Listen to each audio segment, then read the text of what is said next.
Hi, John Lay, down to learn to answer your question, what is vendor shortlisting?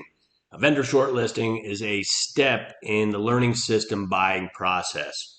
It's the process of finally determining the actual vendors you're going to spend your time really getting to know.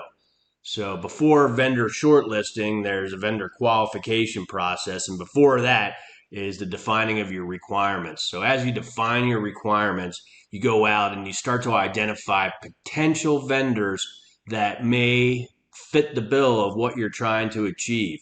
And then you evaluate those potential vendors using the requirements that you got up, self-screening, conversations with them, maybe short demos as a way to validate whether they are a qualified vendor or not.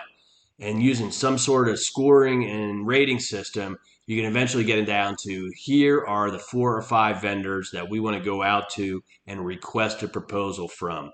That's the vendor shortlisting process. How do I get to the 4 or 5? Because what you don't want to do as an organization is send requests or ask for proposals from 10 or 15 or 25 learning solution providers. One, it's insanity. Two, you'll want to jump out the window with all the sales contact and all the data and email contact that comes back.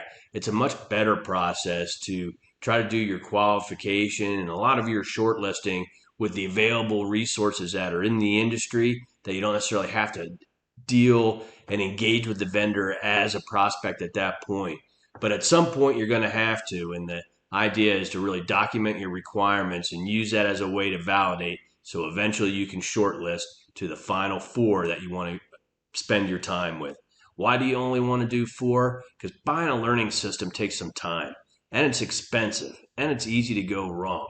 So it's better to take 4 and really dig in, make sure that you understand how they can and can't meet your particular needs. And it is to try to cover a lot of different solutions and just dig in a little bit and hope for the best. So vendor shortlisting is a formalized way to get you serious, to get you down, to make you make a decision, and then go after the deep information so that you know you're making the right choice for your organization. There you have it. That's vendor shortlisting.